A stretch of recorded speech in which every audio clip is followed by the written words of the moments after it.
As they announce the starting lineups for the Lady Blue Lions, we want to wish Coach Gerber a happy birthday. It looks like happy birthday number 30 for Coach Gerber this evening. Maybe we'll be able to talk to him after the game and get him a first win there for a birthday present. I'm sure he would enjoy that.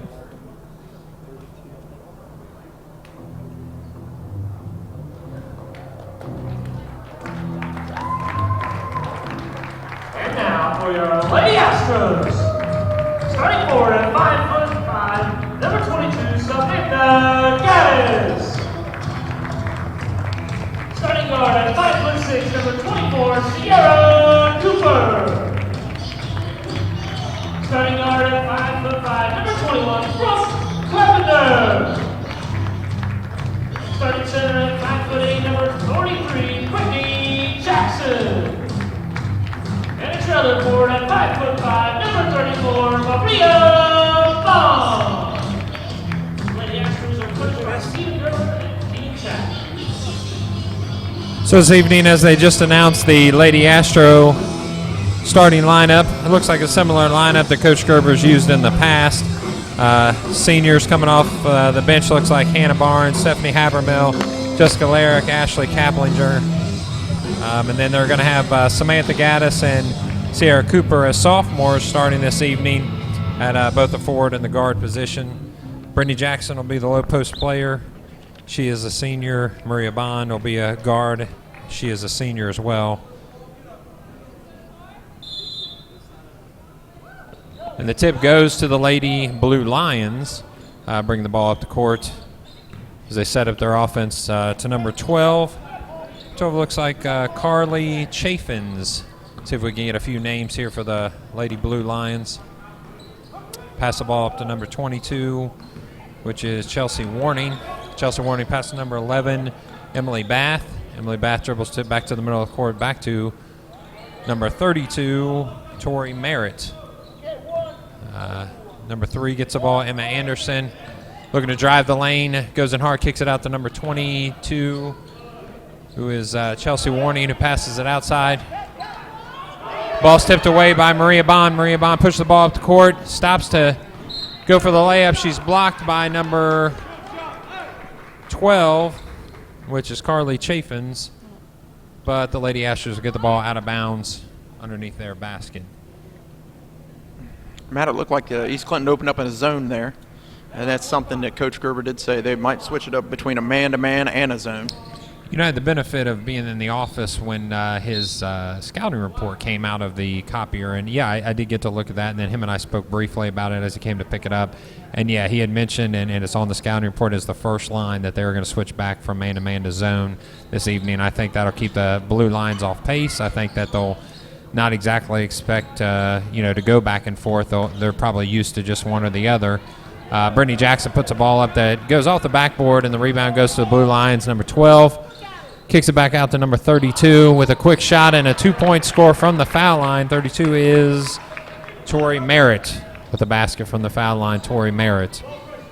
Number 21, Brooke Carpenter for the Lady Astros, brings the ball up the court, changes direction, drives the lane, kicks it out to Maria Bond. Maria Bond kicks it back out to, she's trapped in the corner, but getting the ball back out to Brooke Carpenter. She uses the opposing player to bounce it off of and go out of bounds. That'll be the Lady Astros ball. Maria has done that probably a good 15 times this year. I have seen her do that maybe as many as 5 times in one game.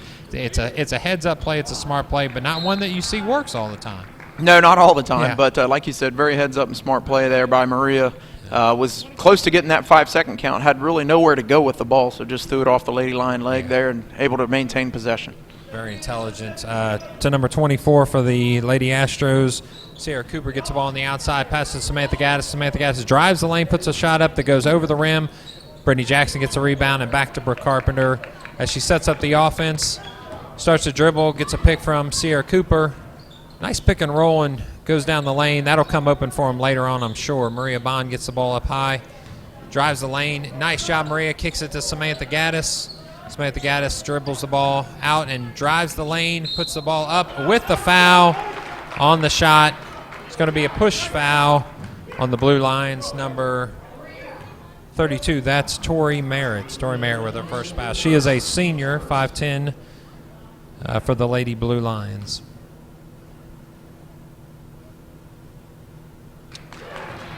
Samantha Gaddis from the line hits her first of 2 shots.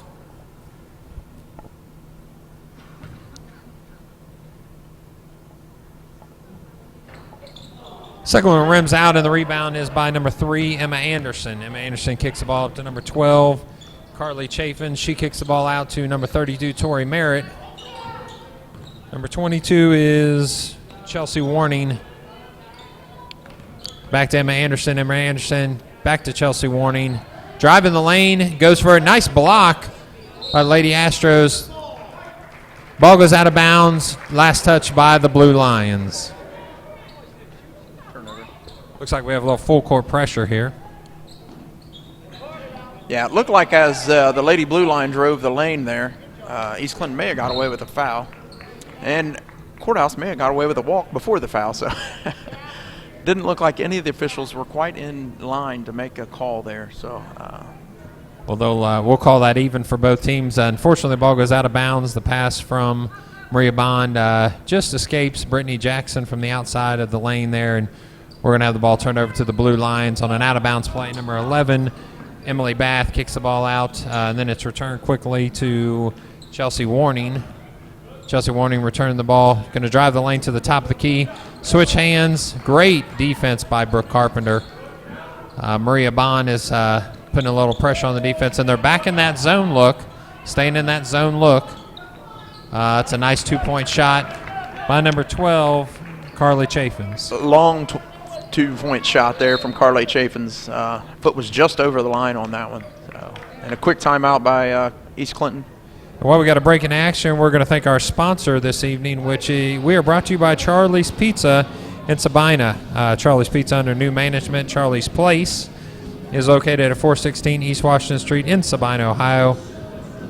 Great appetizers, full menu, big support of the East Clinton Astro family. Call them at 584-9632 or 584-9634. And checking in for Washington Courthouse will be number 5, J.C. McRoberts. She's a 5'5" sophomore.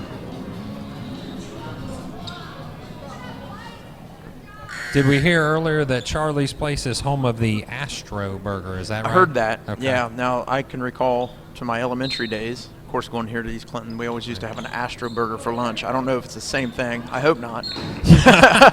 I hope it's of better quality. And if I know anything about Amy and or Mike, I'm sure it's very good quality. Yeah. So, I think I'm going to have to go get me an Astro Burger. In fact, one sounds pretty good right now. Yeah. Well, I'll be there tomorrow night, and I may very well try that. Yeah, speaking of tomorrow night, I believe that we're going to have is it a live broadcast from Charlie's Place? Yeah, tomorrow from 7 to 8 o'clock, Charlie's Place. The weekly East Clinton Sports Show we'll be doing on Thursday nights, bringing you that live from Charlie's on Thursday nights, 7 to 8 o'clock. So either tune in and watch us on GTVR or listen to us on GTVR, or just come on down to Charlie's, have some pizza, and join us for the show. Yeah, you wouldn't mind a little extra crowd there, would you? Oh, that would be wonderful. Absolutely.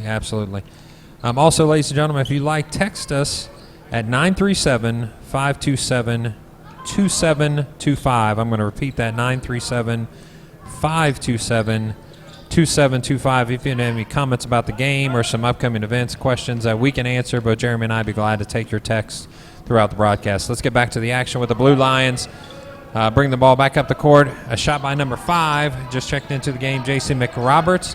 Rebound by the Blue Lions, and up to number 3, Emma Anderson, with a rebound by the Blue Lions again, and that's going to be a jump ball. Both hands on the ball, and that ball will go to the Astros. Checking into the game, number 23 for Washington Courthouse. This is Morgan Harper. She's a junior, 5'9". And for East Clinton, I didn't catch that number. Who was that? Number 14. Ashley Kaplan. Yep, Ashley Kaplinger. Yep. Checking in. She's a 5'5" senior for the Astros.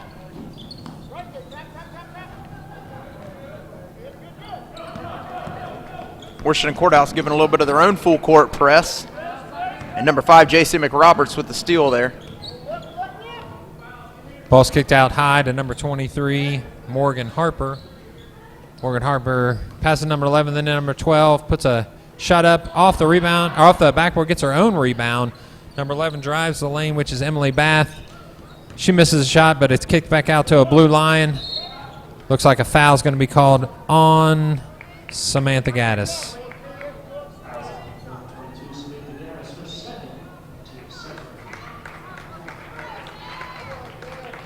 Already about 3 minutes into this contest, and it's pretty clean so far. It looks like they're letting them play a little bit. Looks like it's been a little bit of contact underneath the basket, but looks like they're letting them go a little bit. Yeah, they are letting them play a little bit. Yeah. Checking into the game, back into the game for the Lady Lions is number 22, Chelsea Warning, and checking in for the Astros, number 42, Stephanie Habermill, the 5'8" senior. And as we mentioned, this is the first action that Stephanie Habermill has seen all year. Let's see how she reacts to just her first couple minutes on the court. They're going to put that full pressure back on, and number 11, Emily Bath, quickly bats the ball away from the Lady Astros. A turnover, but it's right back to Lady Astros.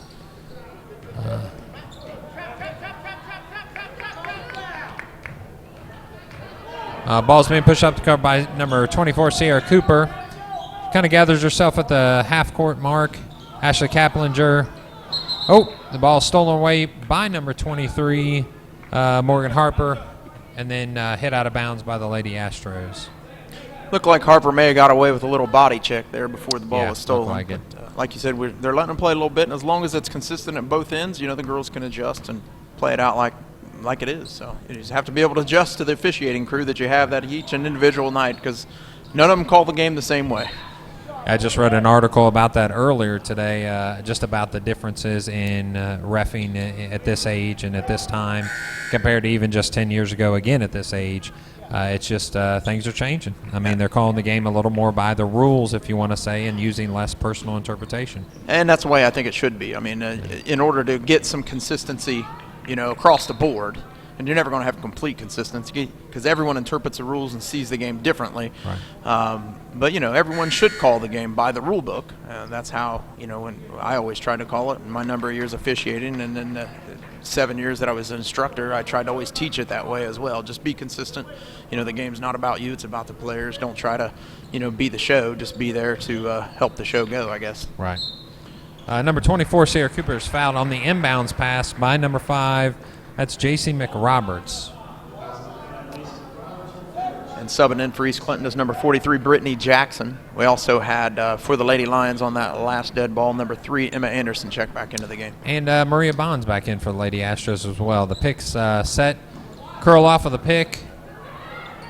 Looks like Ashley Kaplinger's going to get the ball at the top of the key. Oh, nope, it's going to go out of bounds right off of Stephanie Habermill's hands, and the Lady Lions are going to have it outside of their half court on their side of the court. Ball comes into number 12, Carly Chaffins.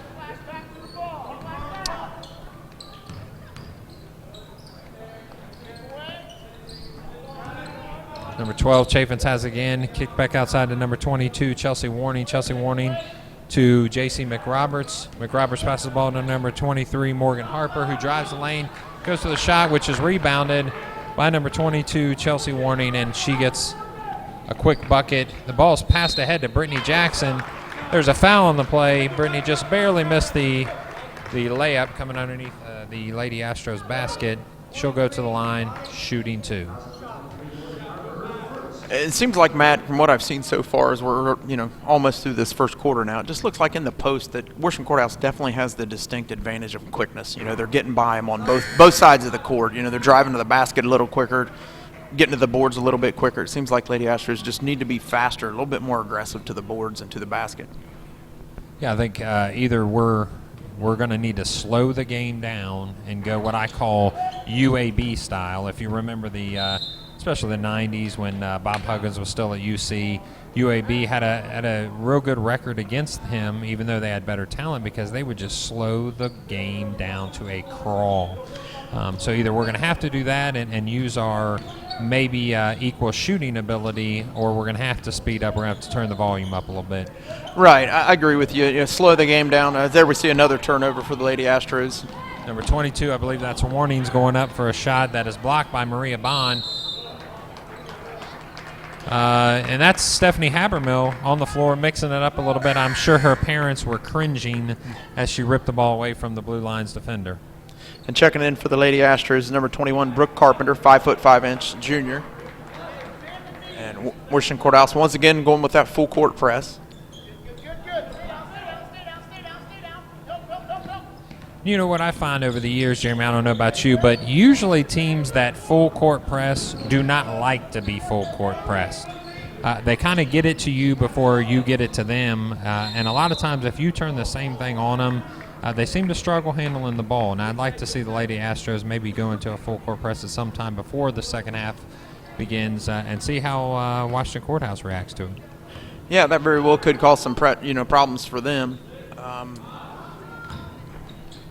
Quick shot by number 45, which is Bailey Jenkins for the Blue Lions. Ball does go out of bounds, and it'll be turned over to the Lady Astros. Number Stephanie 14 Habermill comes out. I'm sorry about that, man. Number 14, Ashley Kaplinger checking in for the Astros. Looks like we got, there's no question. There's 3 ball handlers on the floor. Maria Bond gets a nice toss over. She's going to stop, change directions, pass the ball to Sierra Cooper. It looks like this lineup's a little more ball handler friendly, can handle the press a little bit better. Maria puts the ball back inside to Sierra Cooper, a great turnaround.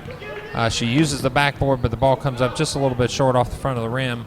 Blue Lions recover, and they get the ball passing out to number 45, which is Bailey Jenkins. She turns it over to number 32, which is Tori Merritt, who makes a 2-point shot from, again, around the foul line. That's 2 she's made from pretty much the same exact spot.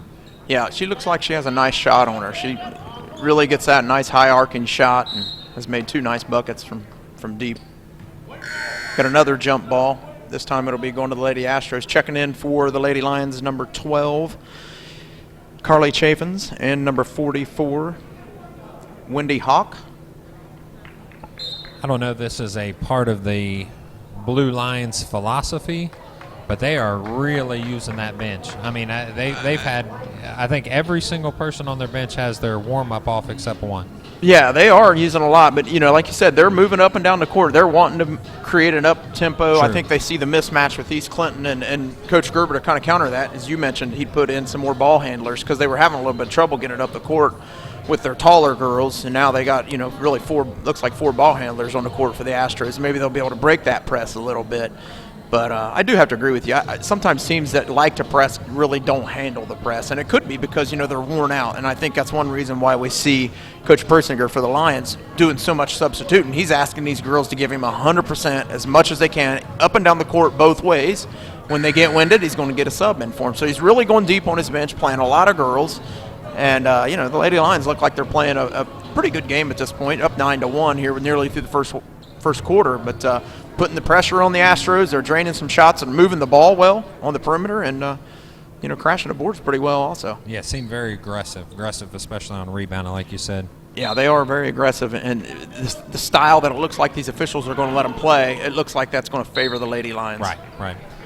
Before we're back to the action, our next webcast will be Tuesday evening right here at East Clinton High School versus Adina as they visit the East Clinton boys in basketball action live on Global TV Radio. That's gtvr.net. Ashley Kaplinger unfortunately turns the ball over to number 11, who then gets the ball back from her Lady Lions compadre there, and the ball is going to be turned over into the Lady Astros with a push by the Blue Lions. It's a nice steal that time by Bailey Jenkins of the Lady Lions. She had a nice steal and then a nice pass there in the lane, nice bounce pass. They just weren't able to capitalize. Maria calling for the ball, gets the ball outside. Ashley Kaplinger, who drives the lane, goes for a shot underneath the backboard. It's rejected off the back of the backboard. Turn over to the Blue Lions. Number 12 is Carly Chaffins.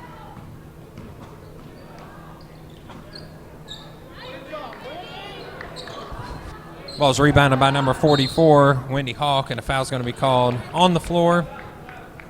Ball's out of bounds for the Blue Lions. Foul's going to be on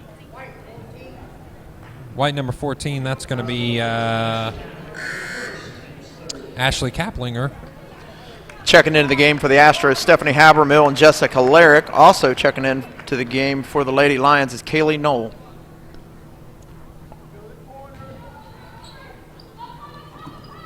Ball comes outside to number 12, Chaffins, to Knoll, then to number 45, Bailey Jenkins. Stephanie Habermill trying to get position for the rebound, commits a foul. That's going to be a 2-shot foul for number 12, Carly Chaffins. Something I noticed, Jeremy, I don't know if it's just in this league or what the case is, but Chaffins was a pretty big contributor to the reserve game, the JV game, as well as our players, Samantha Gaddis, who started, and Sierra Cooper. It seems like girls are putting in their full limit every single evening, every single game. They're getting as many quarters as they can possibly give for their teams, which shows program development. If you can bring a sophomore up to start and they can play lots of time, that's going to benefit the program in the long run.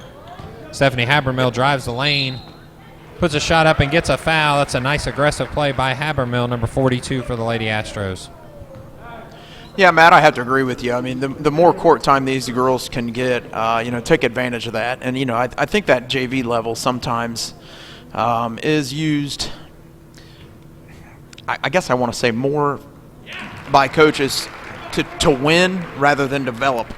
And yes. To me, I don't care where you're at, you should use that to develop your players, not to win. I mean, how many banners do we see hanging here in the gym with a JV championship, or how many that do we see? 0. Yeah, exactly. And anywhere you go, the JV level, and I know you want to compete, you want to be competitive, and you want to win, but it's to develop these young ladies or young men, whether it be boys. It doesn't matter either side. Use that level to develop your program. And if I was a varsity coach, that would be the one thing I would drive home to my JV coaches is, look, you're here to develop these kids. Right. I don't care what our record is at the end of the year. We want to develop and we want to progress because that's going to make the varsity better in the future. That's what the level is there for. Right. Yeah, I couldn't agree more. It is not about the W's. It's more about it's more about development. It's more about getting these young players some experience. And that's going to end the first quarter with the Lady Astros down by 8, 10-2 score. Blue Lions with Hannah Barnes checking in, and number 23 Morgan Harper going to check in for the Lady Blue Lions. I think Coach Gerber, I'm just guessing here, he can't be too happy about that last possession they had there. As they're bringing the ball up the court, it seems like some of his guards left Stephanie Habermill, who you'd mentioned just come back. This is her first game of the year. And, is more of a post player, not the ball handler. She's left to bring the ball up the court by herself against, a double team. And really was left helpless there. So, maybe a little miscommunication there about the Lady Astros. I couldn't agree more. Yeah, you don't ask somebody that's been sitting, supporting you from the bench, which she's done a great job doing that for a majority of this year, all of a sudden to be your guard bringing the ball up the court against a press and against a trap at half court. But, like you said, maybe a little miscommunication. Maybe just a little bit of chance to let her get her feet wet a little bit, let her get her hand on the ball so she can feel more comfortable, having not been in live action now for months on end. And 10-2 at the end of this first quarter, definitely not the way the Lady Astros would like it to play out. It seems like Washington Courthouse is getting them to play their tempo and their style like they want to play. And East Clinton's still searching for their first field goal for the game. They've only made 2 free throws to this point, so really just need to make a basket. And we had kind of talked about that the last broadcast with the guys game. Who's going to force the other team to play and enforce their will on them? And right now the Washington Blue Lions are clearly enforcing their will on the Astros and saying, you're going to play the game like we want to play. You're going to try to speed it up. You're going to try to get transition baskets when that's not really your game. That's a shot by Mindy Bean from right inside the three-point line, which gives us a 10-4 score. And Jeremy, you remember me mentioning her name right before the broadcast. She's just one of those girls that wants it. You can tell from the minute she steps on the court. Doesn't have to be the greatest athlete. She's just going to give you everything she's got for whatever time you give her on the court.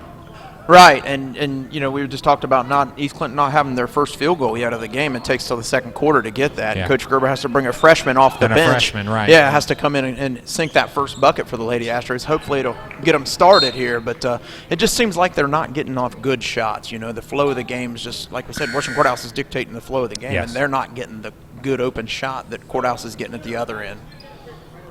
Hannah Barnes is going to bring the ball in. She's a senior guard. Calls a play from the sideline. Ball goes out of bounds with last touch by the Blue Lions. by number 23, Morgan Harper. Hannah Barnes again bringing the ball in the low area of the half court. Mindy Beans cuts across. Looking at Brittany Jackson underneath. A quick shot goes up and over the rim. Ball brought up by number 5, J.C. McRoberts. Number 12, Chafin to get the ball at the court. At the top of the key, number 22, Chelsea Warning returns the ball to number 5, J.C. McRoberts. Number 20, Noel, gets the ball out to number 12, Chafin, who takes a shot. The ball's rebounded by number 22, Warning. And again to Noel, back to number 5. But the ball goes off number 5's hands. J.C. McRoberts out of bounds. It'll be a turnover for the Washington Courthouse Blue Lions. Checking in for the Lady Lions is Tori Merritt, a 5'10" senior, and number 11, Emily Bath, checking back in. Looks like Brooke Carpenter is going to take the ball. The trap's coming. Got to watch out for that pass. Number 5 was waiting for it. J.C. McRoberts. And the ball is grabbed by Maria Bond, but in the process commits a foul underneath number 34, Maria Bond, with her first foul of the evening. And both teams currently with 5 fouls right now. So as we talked about earlier, they were letting them play a little bit, but I think the girls have just, from both sides, have picked up the pace and really began to play more physical on both ends of the court, and officials are starting to call it a little bit tighter. And whenever you get full court press and transition basketball as we have by the Blue Lions, you're going to get more fouls called. I mean, you've got more parts moving in essence. You're going to get more fouls called. Minnie Bean back to Hannah Barnes. Drives the ball up the court. It seems like they pulled that trap off. Lets her get the ball up to the court, and she's going to return the ball to Maria Bond. Maria looks for a pick from Mindy Bean. Drives the lane, releases, and there's the shot up. She's going to be fouled as she goes up for the shot. Number 34, Maria Bond, will go to the line for 2 shots. Matt, that last bucket there for the Lady Lions was made by Emily Bath. Emily Bath, a senior, 5'8" senior. Looks like they've got 3 seniors on the team, and each one of them are seeing a significant amount of playing time, with Tori Merritt, I believe, leading them in scoring at this point with a couple shots from the foul line. Yeah, at this point, Tori Merritt has 2 points, leading all scorers. Blue Lions coach is going to call timeout right after that made free throw, making the score 12-5. Lady Ashers down by 7. And after this timeout, Ashley Kaplinger will be checking back in for East Clinton along with Sierra Cooper. And the Lady Blue Lions, coached by John, is it Persinger? Persinger, okay. Are you familiar with him at all? Have you seen him coach in the past, or is that somebody that's just come into the Blue Lions family? I think, I can't be certain. I'm pretty sure he's relatively new. I think he's been there for a while, but I don't know that he's been the head coach. I can't recall. If I remember, Mr. Phipps had been the coach there for a number of years, and that goes back a little ways. But I think he's administrator there now at Washington Courthouse, so I don't know how long he's been out of that role, but he coached many a good Blue Lion lady teams to some sectional titles and district titles, and they've had a nice tradition down there at Washington Courthouse with girls basketball. They've always been very competitive and very good over the years. Yeah, there's no question they've had some tradition in girls basketball. The question is, where do they want to go in the next year or so, because they're relatively young. They're playing their seniors pretty heavy right now, but I'm sure throughout the year they've given that junior class plenty of time on the court as well. The junior class being pretty strong and pretty sizable as far as the numbers. Looks like that maybe they're preparing for next year to get a few more wins in the SCOL. Yeah, I know that the junior class that Washington Courthouse Lady Lions do have, they've been from the time back when they were 7th grade girls all the way through up. You know, they went undefeated in basketball, went undefeated in volleyball. They've been, a very good competitive class. I think this year they were SCOL champions in volleyball, if I'm not mistaken. Yes, they were, because my daughter plays volleyball for Massey, and they did end up winning the SCOL championship in volleyball. I'll tell you, I can't compliment them enough for their volleyball program. They do a great job, the coaching over there, and starting at the youth leagues that they have there at Washington Courthouse. And that's a nice drive by Ashley Kaplinger with a little up and under 2-point basket, and they're going to get the foul on top of that. She'll go to the line for 1 shot. That foul was on number 12, Carly Chafins. Just gave her a little bump there on the body as she was driving the baseline. And checking in for the Lady Lions is number 44, Wendy Hawk, along with number 3, Emma Anderson. Remember, as Ashley takes the shot, you can text us at 937-527-2725. Now, here comes that full court pressure we had talked about earlier. The teams that full court, looks like the Blue Lions might have got away with a walk there right in the middle. That was number 11, Emily Bath. The ball's kicked back out to number 3, Emma Anderson. Emma Anderson underneath to number 5, J.C. McRoberts. Rebound by McRoberts again. She's going to get another rebound. Puts the ball up a third time with Hannah Barnes getting the rebound as she drives the ball up the court to Ashley Kaplinger. The ball goes off her hands and over to the Blue Lions. Number 3, Tori Merritt. Up to number 5, J.C. McRoberts, who's going to slow the ball down and kick it outside. May very well got away with the walk. I know the fans here were wanting to travel. But yeah, I think the fans definitely gave their opinion of what the call should have been, and it might have been the right one on that case. Yeah. As fans do, they're always very opinionated. They pay their money to get in here to give their opinion, and they're quite good at it. Number 11, Emily Bass, going to bring the ball up the court and then takes a quick shot in the middle of the lane. The foul's actually going against the Blue Lions. That foul was on number 11, Emily Bath. And over the back foul. It's going to send the Astros to the line with a bonus. Checking into the game for the Lady Lions, number 12, Carly Chafins. And what's interesting, and I think we noted this as the first quarter's coming to an end, we've had quite a few fouls called from about midway through the first quarter to now almost midway through the second. So, like you said, maybe they saw that they could play a little bit. They've gotten a little more aggressive, and now the refs are kind of taming it down just a little bit. Yeah, I definitely think so. The aggressiveness by both teams has definitely been there. I mean, they're hitting each other hard in the lane in there. And at first they were kind of getting away with it, and then the officials kind of tightened it up. Rebound by the Lady Astros. Number 40, Mindy Bean kicks it out to Hannah Barnes on the missed shot by number 3, Emma Anderson. Hannah drives the lane. A quick dump to Ashley Kaplinger. She misses the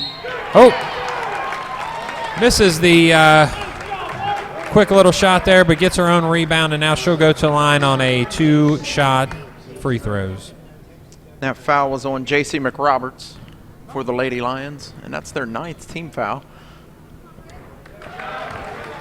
There's Ashley Kaplinger scoring from the foul line, which makes this a 13-9 Blue Lions advantage there by 4. Check it back into the game is Brittany Jackson along with Maria Bond. And Sierra Cupo stay in the game, as well as Ashley Kaplinger and Hannah Barnes. Ashley hits both of them. They're going back into that full court pressure, seeing if they can get a quick turnover. The trap's on right there. Maria Bond rotates over. Brittany Jackson. Then number 5, Jason McRoberts. Oh, she's going to be fouled as she goes up for the shot, makes the shot, and there'll be an additional shot for number 5, Jason McRoberts from the foul line. Sierra Cooper called for that foul for the Astros, and prior to that bucket, the East Clinton had just cut it down to a 3-point margin, and after being down 10-2, it cut it down to 13-10. So trying to fight back into this game. Yeah, I think always that's the overlying theme is that the Lady Astros again either down by 5, 10, or 50, and that's such a large number to speak of. But unfortunately, there's been a few times this year where they've looked up at the scoreboard and they've been down by quite a few, but I've never seen them give in. I have never seen them just lay down and say, you know what, you win this one, we'll get you next time. They're going to fight until the very last second. Checking in for the Lady Lions is Chelsea Warning. She checked in for J.C. McRoberts. Hannah Barnes on the inbounds pass gets knocked away by number 3, Emma Anderson. Balls to Maria Bond, who dribbles using a pick from Stephanie Habermill. Trap comes up behind her. The ball's thrown through the legs of the Blue Lions defender. I guess there was some question from the fans and the Blue Lions coaching staff of who had possession of the ball, but the Lady Astros did get the timeout. It's going to be a 30-second timeout for Coach Gerber. Yeah, it appeared to me that Coach Gerber made a good quick call there. I mean, obviously, East Clinton had lost the ball. The ball was on the floor and jumped on top of it. And I think it was before the tie up there, the courthouse fans were definitely wanting the jump ball. But it appeared to me that the call was correct, that they did, in fact, get the timeout before there was a jump ball. Remember, tonight's game is brought to you by Charlie's Place in Sabina, home of the Astro Burger, and something that we're looking forward to. Mr. Yankey and I are looking forward to taking a sample of that as soon as we possibly can. Pizzas, super subs, and sandwiches brought to you by Charlie's Place in Sabina. Long pass across the court from the out of bounds to the far side of the lane to Brittany Jackson. Ball goes off of Blue Line's defender's hand, and the ball will be back to the Lady Astros. Stephanie Hammerman cuts outside, gets a ball from Brittany Cooper, who has the ball back to Ashley Kaplinger, back to Stephanie Hammermill. Stephanie goes to drive the lane, but unfortunately steps out of bounds with the ball, and the ball will be turned over to the Lady Blue Lions. You know, something I noticed, Jeremy, we haven't seen a zone look until now back down at the court. They've went to a 2-3 zone, maybe talking about Gerber's comments before the game. Switching back and forth between man and zone. They're back into the zone now, and it leads to a turnover by the Blue Lions. Yeah, the very first possession of the game, I think they dropped down into a 2-3 look that time, if I recall. And then I hadn't seen them go to it too much until this last possession. Blue Lions driving the lane with number 12, Chaffins. She's going to get a foul called. Looks like it's going to be on the Lady Astros. Number 14, which is Ashley Kaplinger.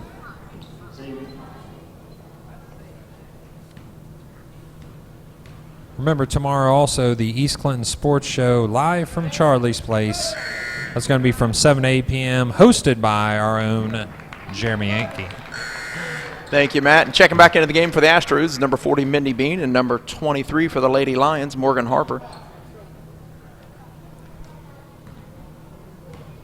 Score right now is 17-10, Blue Lions with Chaffins at the line. She makes her free throw.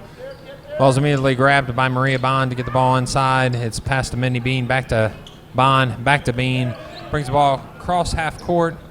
Gets the ball to number 21, Carpenter, who shoots a three, and nice shot, three-point score by Carpenter. Turned this game into a 5-point lead by the Blue Lions. Anderson passes it to number 23, back to Anderson to 12, Chaffins at the top of the key.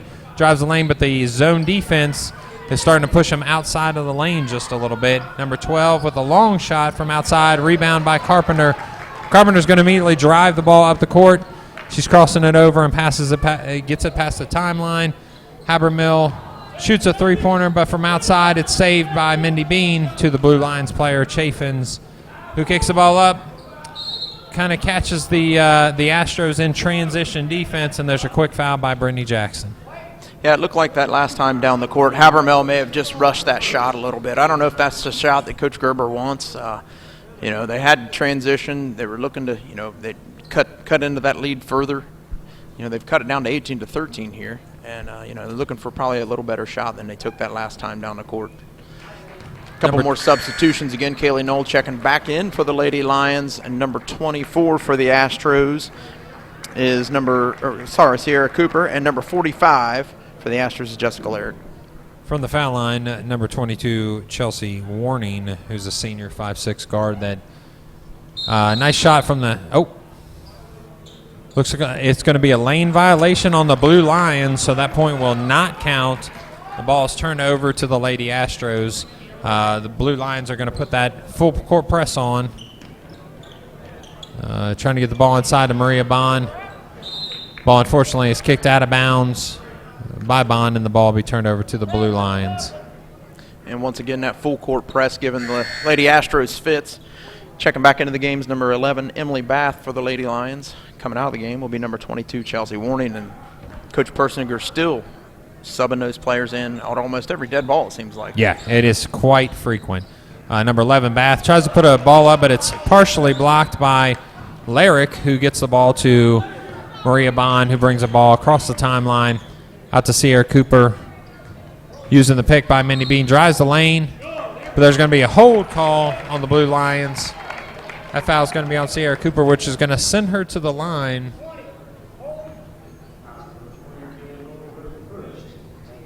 That foul was on Kaylee Knoll of the Blue Lions. We're down to 10 fouls by the Lady Blue Lions. So are we in the double bonus now here, Jeremy? Yeah. The Astros will be shooting 2 from here on out. And actually, East Clinton's got 9 fouls as well, so their next foul will also send the Lady Lions to the line for 2 for the rest of this half. Quite a dramatic difference from 3 fouls halfway into the first quarter to 19 fouls a little more than halfway into the second quarter. We've put the brakes on quite pronounced here in the last about 6 to 8 minutes of play. Oh, that's stolen by Mindy Beam, but the ball's hit out of bounds off her hands. You can hear Coach Persinger begging his Lady Blue Lions to penetrate into the lane. Wants to challenge this Lady Astros zone to see, and Chaffins takes that, but she's going to be called for a walk as she carried the ball over one of the Lady Astro defenders. Yep, just like you said, Coach Persinger begging his ladies to take the ball into the lane, which they did there, and she did indeed take an extra step. Coach doesn't agree with it, but I have to agree. I think she did take the extra step there. Sarah Cooper from outside, ball rims in and out. Ball's rebounded by Knoll by the Lady Blue Lions, and she'll get up to number 3. It's blocked, but there's going to be a body foul called on Sarah Cooper by Emma Anderson. Fouls on Emma Anderson by Sarah Cooper.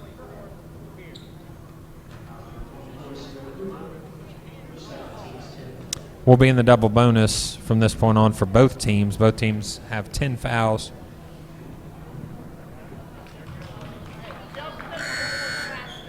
For the Lady Lions, number 22, Chelsea Warning, checking back into the game. Number 23, Morgan Harper, taking a seat. We also have another substitution for the Lady Astros, number 42, Stephanie Habermill. She will be checking in on the next dead ball. Ball's passed to Hannah Barnes. She gets it up to number 21, Brooke Carpenter, who's going to shoot another 3 off the back of the rim. She follows her shot, goes for the rebounds, but it is picked up by the Blue Lions to Knoll.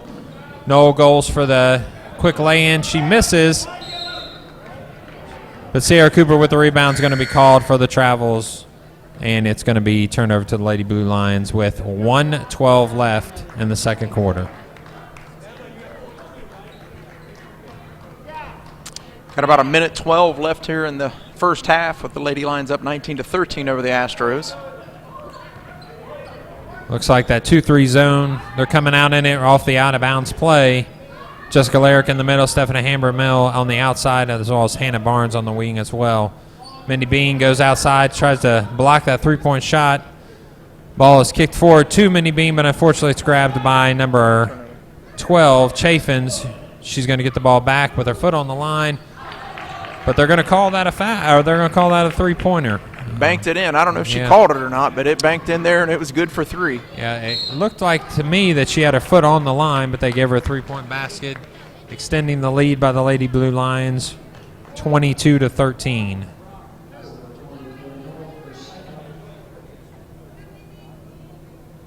Mindy Bean will take her shots from the line. We're in double bonus, 2 shots.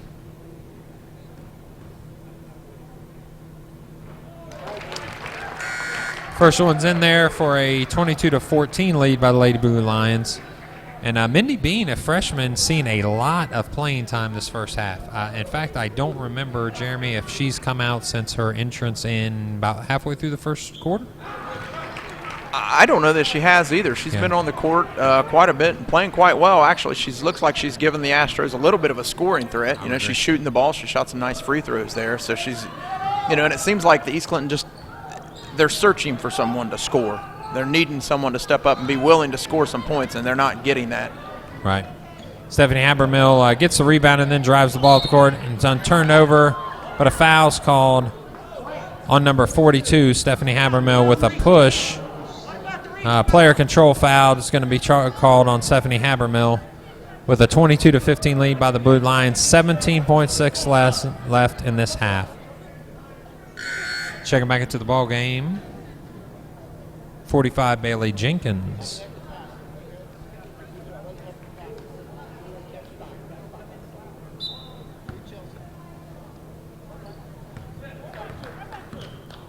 Looks like the Lady Lions might be content here taking the last shot of the half.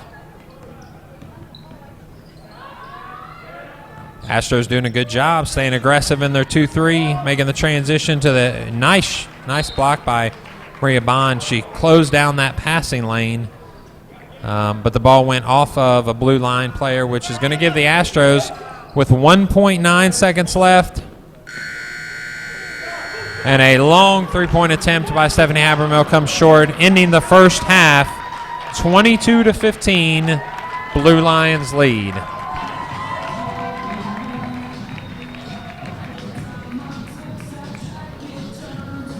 You know, Matt, as we talked earlier, just East Clinton, we seemed like the tempo was being dictated by the Lady Lions. I mean, they were playing the type of game they wanted, forcing East Clinton to play their style of game. I mean, as we look at the scoreboard, they're only down by 7 here, and I know East Clinton had cut it to 3 at one point, but, you know, it feels like East Clinton's just, they're not out of this game. They're right there, knocking on the door.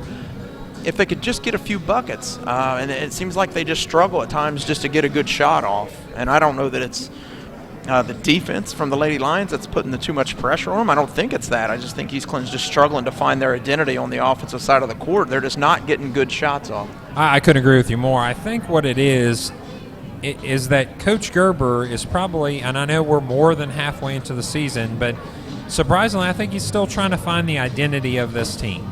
Are they going to be a, set running half-court offense where every time they cross the timeline, they want to get into an offense, they want to get into a set and run either a motion or a high post, low post, maybe a baseline play or something like that? Are they willing to go ahead and push the ball up, go and get the ball on the backboards, try to get a rebound, try to get an easy bucket? I still think, again, even late in the season, they're finding that identity.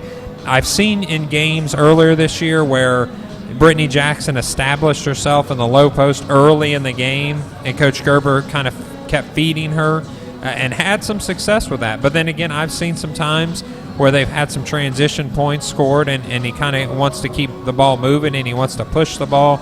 This evening, I'm not sure what we're supposed to do. I think neither one are working yet, so we need to commit to one or the other, and then hopefully we can start getting either some transition baskets or start eating up a little bit of time and scoring from the low post.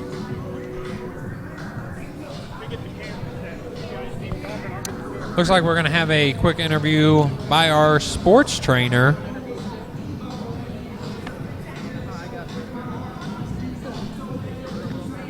Miss Carrie Terrell. Yes, Miss Terrell. We see her every East Clinton sporting event we're at. Familiar face. Anyone in Lee's Creek knows her. She is a staple of the East Clinton athletic community. So I think we're going to turn the mic over.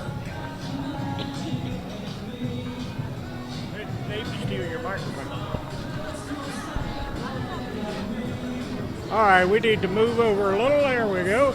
And we're here at halftime of East. There we go. My microphone cable's kind of tangled up there. We're here at the halftime of the East Clinton girls game. Scores Washington Courthouse 22, East Clinton 15. And we're here with the athletic trainer. And your name? My name's Carrie Terrell. Carrie Terrell. That's a familiar name around this area, right? Yes, it is. I'm married into it. Well, I don't know whether it's a good thing or a bad thing. I think it's probably good. It's a good thing, yes. Good. And tell us a little bit about training here at East Clinton. What are you doing, especially with the women's or the girls program? Well, I'm an athletic trainer from Highland District Hospital, Center for Rehab and Sports Medicine. It's my 14th year out here. I actually came from here, was recruited back to be the athletic trainer here after an injury myself. We do a lot of things with the girls athletes, especially to prevent ACL tears. But Sure. the big press is concussions these days. Right. Educating the parents and just making sure everybody's up to date on the latest regulations of that. Right. You said you had a background here at East Clinton. Did you play basketball here? I did play basketball. I tore an ACL right here on this floor. Oh, my. So your ACLs are probably pretty near and dear to your heart then. Very near and dear. I take them pretty seriously and get pretty attached to the kids that have ACL tears. Well, a lot of the schools, I think, are around the area, like Hillsborough and other schools, are connected through the program at Highland District Hospital. Yeah, we actually cover 6 area schools: East Clinton, Lynchburg Clay, Fairfield, Hillsborough, Greenfield, and White Oak. And then we also help out with Southern State. All right. Well, you guys have quite a lot of territory to cover, and a lot of keeping up with athletes. Yes, we do. There's actually 3 of us that work out at the schools, and then our manager is also an athletic trainer that helps us out. Great. And you've been doing this how long? 14 years here. Wow. And who were some of the familiar names that you played basketball with here? Tricia Fleeman, Teresa Mellinger, Lori Wallace they were all in my class. Great. And you probably know Robin Luck pretty well then. I do. Her sister was a senior when I was a freshman, so okay. I know her sister real well. And then Robin was one of the coaches while I was an athletic trainer here. Well, there's a lot of great history with East Clinton athletics here too. Yes, there is. My grandpa was actually a coach at Sabina. He was one of the Sabina coaches before it consolidated into East Clinton. And his name was? Buck Carter. Well, in about 3 weeks, we're going to do a big tribute over at Charlie's place to Buck, and his name goes back in sports and basketball for years and years, and some of the most familiar names in Clinton County sports history. Oh, yeah. I'm proud to be Buck Carter's granddaughter, that's for sure. Well, absolutely, and it is great to have you here. We will let you go, but stop by here anytime, and we appreciate all you do for East Clinton athletics. Well, thank you very much. I enjoy it. All right, well, Carrie, have a great day. All right, thank you. All right. Well, back up to the guys here at the table. I'll go back up in my lofty perch. Thank you, Lee. We appreciate that interview. I think Jeremy's putting together a few stats while he's doing that. We want to, again, tell you that if you're looking for a nice pregame meal, or even when you're outside of the athletics of East Clinton and you're looking for a good meal for the family, go to Charlie's Place in Sabina, East Washington.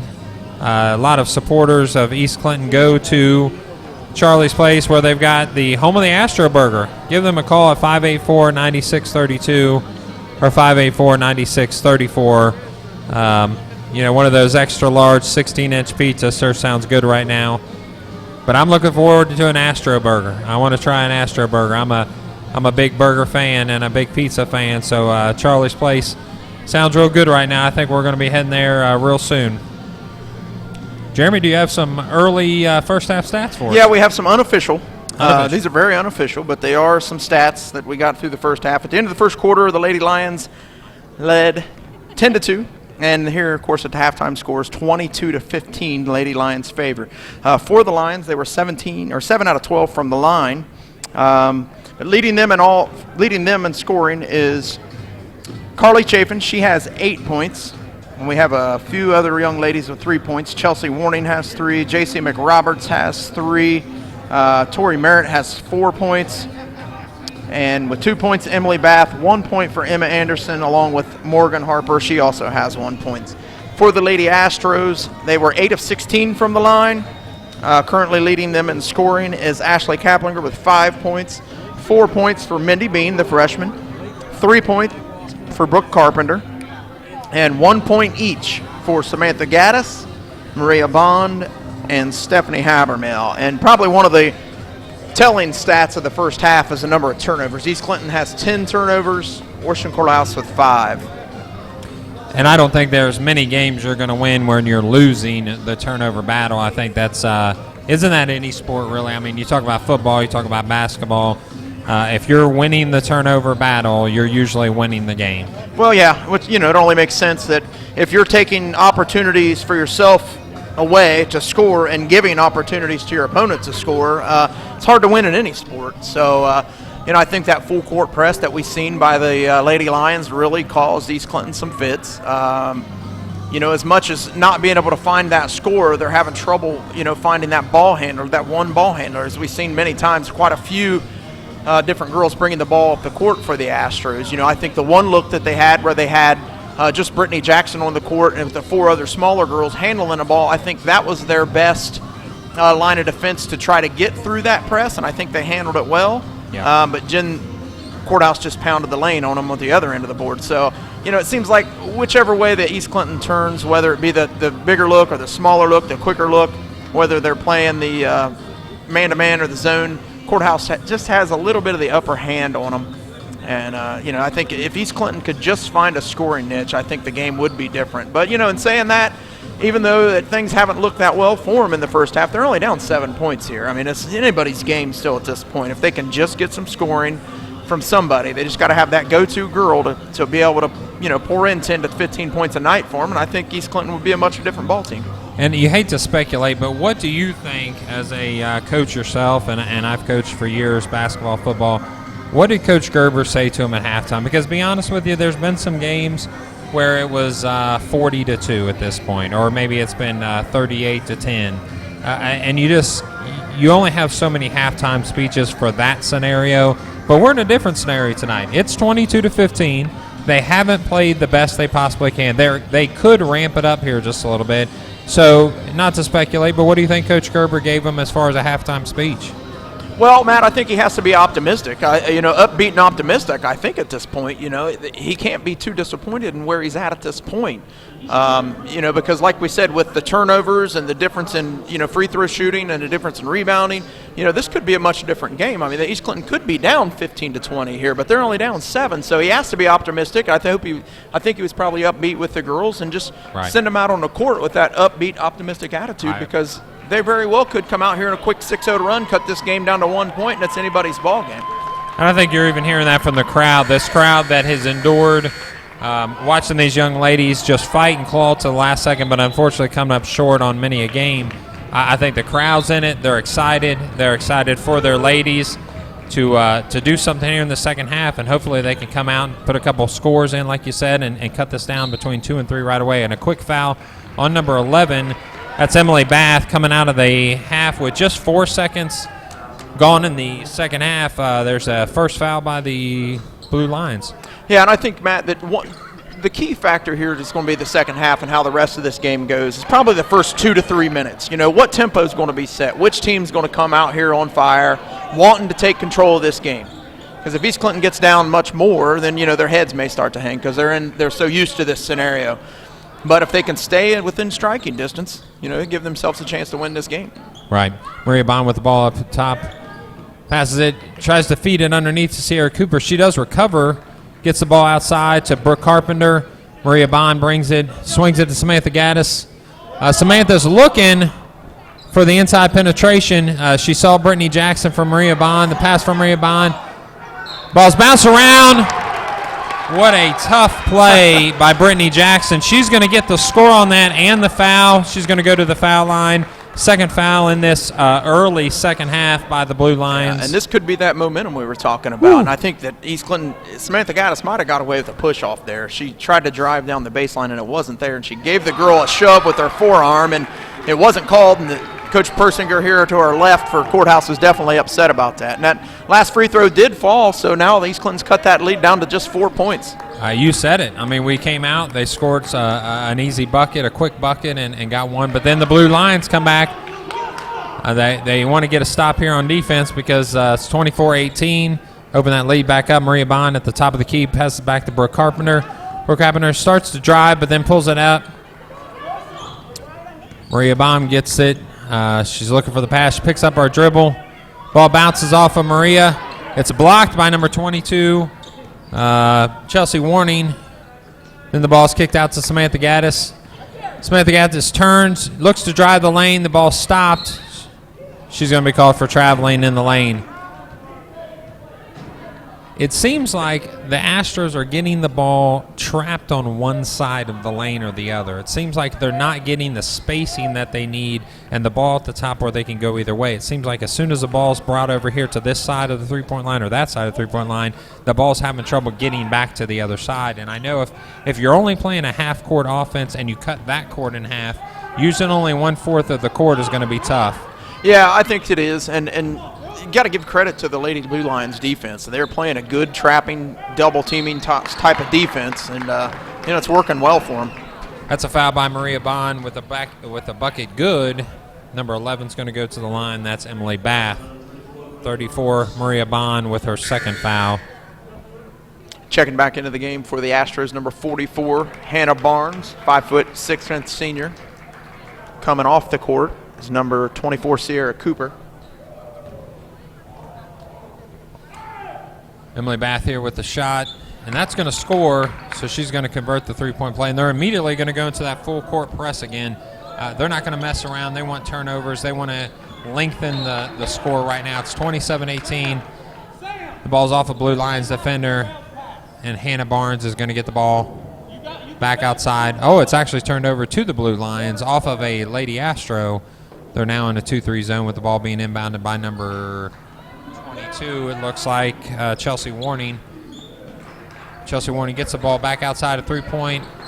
She misses off the front of the rim. Brooke Carpenter's going to get the ball. She's driving all the way in the lane. She pulls up for a quick two-point shot off the backboard. Tori Merritt gets the ball. She's kicking all the way to number 3, Emma Anderson. Emma Anderson gets a two-point bucket, and now it's 29-18. They've extended the lead to 11 after having cut down to 4. Samantha Gaddis not ready for the ball. Turns around. The ball goes out of bounds. Turned over to the Blue Lions with a couple minutes gone in this second half. Checking in for the Lions, number 5, J.C. McRoberts. And, Matt, as we were talking about, East Clinton comes out here and things kind of go their way the first minute into the second half. As they cut that lead to 4. Now, 3 minutes into the second half, they're finding themselves down by 11. So the last couple minutes, things haven't went well for the Lady Astros. I think like you said earlier, Jeremy, it's just what's that spark going to be? What's that person, that thing, that event? You thought it might be the three-point bucket. There's a quick turnover by the Blue Lions back to Lady Astros. They're in the full-court press.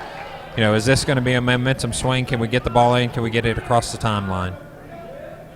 Number 45, Jessica Larrick, checking into the game for the Astros. There's Hannah changing hands, bringing the ball over the timeline to Samantha Gaddis. Samantha Gaddis, unfortunately, loses the ball to the Lady Blue Lions, but we're going to have a jump ball with the ball going back to the Blue Lions. It looked like that time Samantha just tried to put the ball in between two defenders where she should have just either tried to turn and go the other way or try to get the ball past to a teammate and not try to dribble through that double team there. Yeah, we got to compliment the Blue Lions defense. I mean, some of it is, Astros finding their niche, and some of it is these Blue Lions are just playing good defense. They're playing a very swarming, a very threatening defense, aggressive, I would say. Yeah, and I think that's one of the reasons why we see them substituting so much. Like we talked about earlier in the game, a very good putback there by number 12 for the Lady Lions, Carly Chaffins. The type of defense that the Lady Lions play, it's very breathtaking. It's 100%. I'm going to give you 100% up in your face, and it's working well for them. Samantha Gaddis with a drive in and a two-point bucket. It's going to bring the lead to 11 by the Blue Lions, 31-20. Definitely traveled on that one. The fans behind us were not going to let the official miss that one. They were all over that one. They got that one right. As you said, the fans want to pay and get their money's worth. They're going to let them know right away that she might have taken an extra step there. A few substitutions there coming in now for the Astros. Ashley Kaplinger. So both teams using the bench quite a bit here. Yeah. I think, just with the style of game that's being dictated here by the Lady Lions, both teams are having to go to their bench quite a bit. And I think by choice for the Lady Lions, maybe not so much by choice for the Astros. Ball returned to Habermill off the inbounds pass. Habermill brings it across the timeline, but she loses it, unfortunately. It's going to be to number 22, Chelsea Warning, who uses the bounce off of Hannah Barnes' body to draw the foul and then puts the ball up, but it misses outside of the rim. I have to give that a little bit of basketball intelligence on that play. She saw that Hannah Barnes had not set her feet. She drove into her as she made the shot, and even if the ball didn't go in, she was expecting to get that foul, and she puts the first foul shot in for a 32-20 lead. Yeah, I have to agree with you there. It was a smart play on her part to just drive right, kind of into her body, not necessarily right through her, which could have drew the player control foul, but to the side because the defender clearly didn't have good guarding position at that point. Ball's bounced back to Hannah Barnes, who then brings it to Ashley Capinger, brings across the timeline, uses the pick by Jessica Larrick, and then Hannah returns around her, drives the lane, nothing's there, so she pulls the ball out. Again, using the pick by Larrick. Unfortunately, it's turned over to the Blue Lions. Blue Lions number 12, Carly Chaffins, is fouled.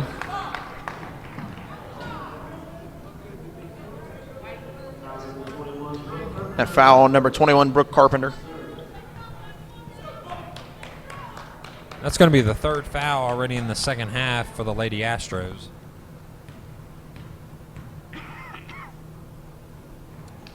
Blue Lions are definitely knocking down their second half free throws.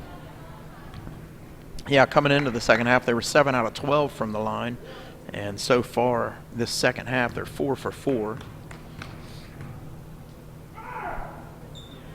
Make that 5 for 5. So definitely shooting the ball well from the free throw line. The Lady Lions are taking advantage of those extra shots that they're getting by the East Clinton defense that seems to be having trouble staying out of foul trouble at this point.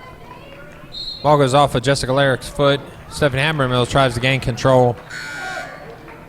Quite a few subs in here for the Lady Astros.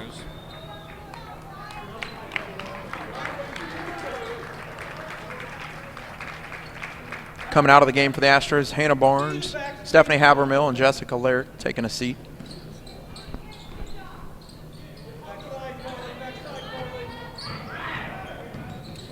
Brooke Carpenter brings the ball up to the court.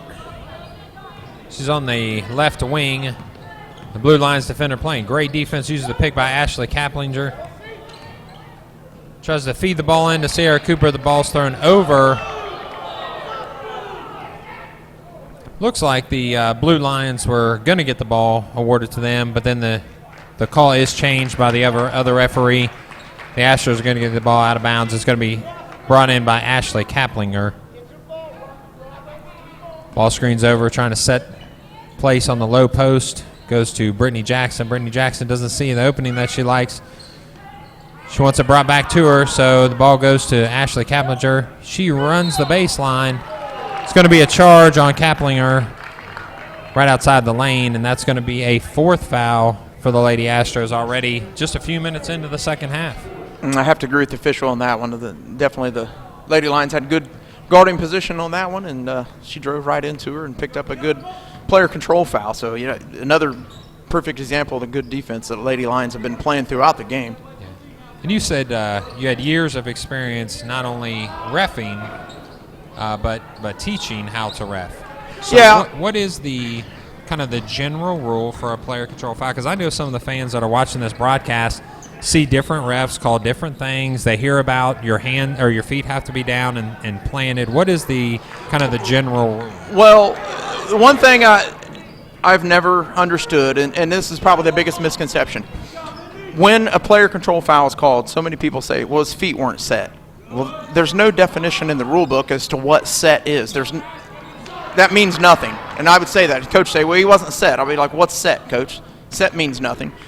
The only thing the defender has to be in is in good legal guarding position. They could be up off the floor. They could be on the floor. They could be running. They can be moving, because that defender is entitled to run, move, and or jump. So the thing that I told my officiating students was, where did the contact occur? Where did the contact occur? Who caused the contact and where did it occur? So if it occurred within the framework of the body of the defender, so that front nameplate or the front numbers, if that's where the contact occurred, the contact could only be caused by the offensive player. So that was what I always looked for. Now, if the contact occurred outside of that body of the framework, then it would be on the defender. And that's what I look for. More like a strike zone and a catcher. If that contact occurred on that strike zone of that defender, then it's offensive. It doesn't matter if that defender was up off the floor, running side to side, or doing whatever. He's entitled to that spot on the floor. I think, like you said, there's a misconception that it's all about the feet and the feet placement. If it's not about the feet placement, it's about, like you said, imagine a strike zone on the defender. If I shove my knee in your chest and I hit you between the, let's say, the I and the N of the Washington there, that's me. That's a foul on me. That's not you being in the wrong spot. Yeah, because every person, all 10 players on the basketball court, are entitled to their spot on the court from the floor to the ceiling. They can be anywhere on that, anywhere in that cylinder. That's their entitled space. So who invaded that space basically is a player control foul. Makes sense. It doesn't matter who has the ball or who doesn't. You don't have to be set. They just need to be in good legal guarding position. And who gets to that spot first?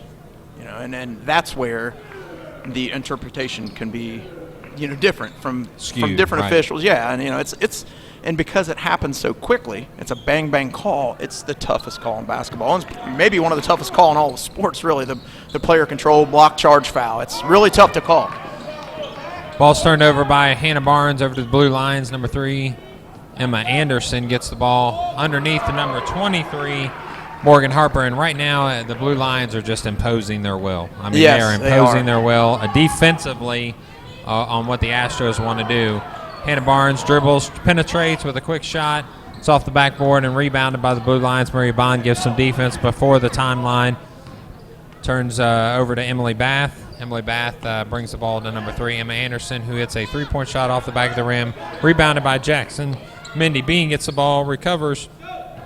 Ball's kicked out to Hannah Barnes, who brings the ball past the timeline into the three-point arc, returning it to Mindy Bean as she drives forward out to Maria Bond. Back to Mindy Bean. Looking for that penetration. She's looking for the spot. We're not looking for the post. It seems like we can't get a good post up at some point. We're not in position. The ball right now is to Sierra Cooper in the low post, but she turns around, misses the layup. Ball's on the ground. Looks like a jump ball called by one of the refs, and that's going to turn this into a Lady Astro ball.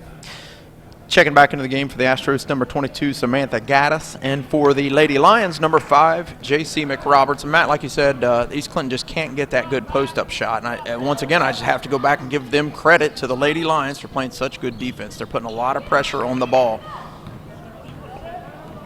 And you know what's interesting is that, I mean, there's a nice turnover grabbed by Samantha Gaddis from the Blue Lions. She drives the ball up the court, crosses the timeline, switches hands, and goes to Hannah Barnes. They're just going to run a motion here. Coach Gerber's calling it out with a pick at the top of the key. Ball returned to a Blue Line player, number 23, Morgan Harper. A block shot. It's going to be foul called on the floor on Samantha Gaddis. That'd be the 6th foul on the Astros with 39 seconds left. 42-20 lead by the Blue Lions. For the Astros, number 45, Jessica Larrick, and for the Lady Lions, number 32 is Tori Merritt.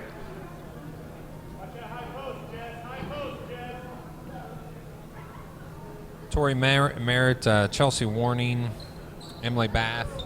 Again, the senior leadership getting a lot of playing time on the floor, almost the whole game. They've been subbing in and out. They've been trying to keep those leaders off the bench and kind of use them at different times to just control everything going on at the court. A kick by number 11, Emily Bath, brings the ball back to the Lady Astros. Hannah Barnes going to take the ball out of bounds. With 45-20 as your score, Blue Lions up by 25 with 21 seconds left in the third quarter. Larry turns around, Samantha Gaddis. Oh, the ball's quickly touched and out of bounds on number 3, Emma Anderson.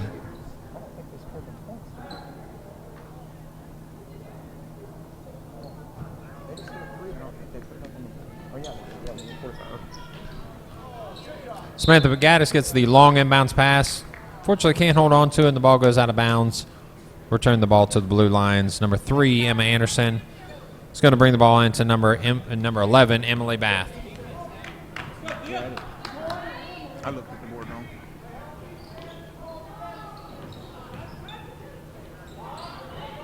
Number 45 with the shot, Bailey Jenkins. Maria Bond with just 3 seconds left. Sam Gaddis throws up a last-second shot to end the third quarter.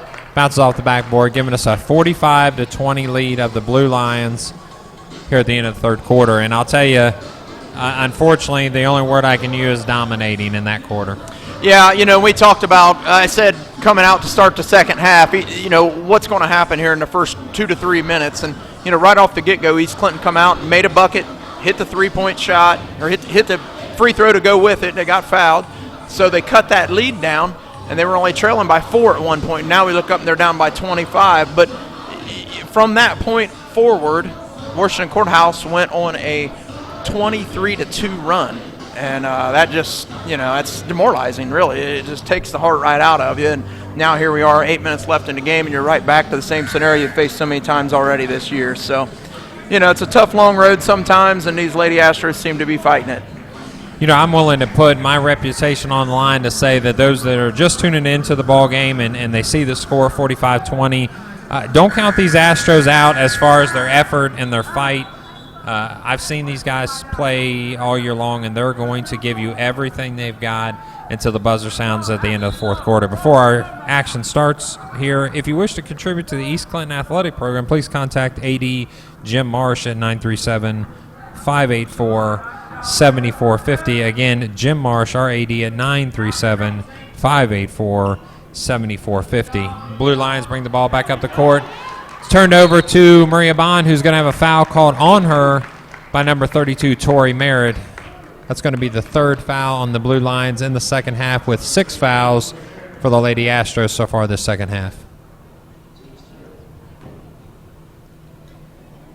As the ball's bringing back up the court, remember that you may post on our chat room while watching the game on Global TV Radio, and that's www.gtvr.net.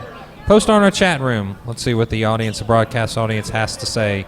Again, if you'd like to text your comments to us, that's 937-527-2725. Ball turned over, grabbed by Samantha Gaddis. Drives the ball up the court. She's going to take it coast to coast with a 2-point bucket and in.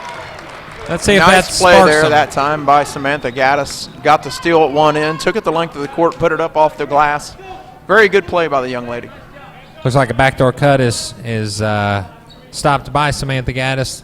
Ball's kicked out wide, a warning. Ball flies off the side of the rim to Brooke Carpenter. Looks like they're going to foul on number 22, Chelsea Warning. That's her second foul, but the team's fourth foul. So the fouls are starting to even out here as the Lady Astros honestly just picking up the pace a little bit in the start of the fourth quarter. Yeah, it looks like they're wanting to run the ball a little bit more. Or at least that's what the action is dictated for them, to run it a little bit more. There's another turnover for the Astros.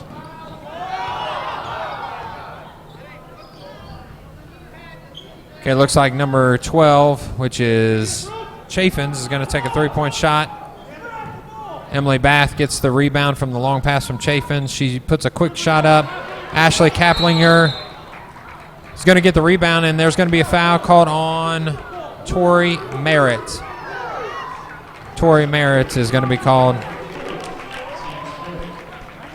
for the fifth foul on the Blue Lions. With a 45-22 lead, the Blue Lions set up their defense for the Lady Astros to bring the ball up the court.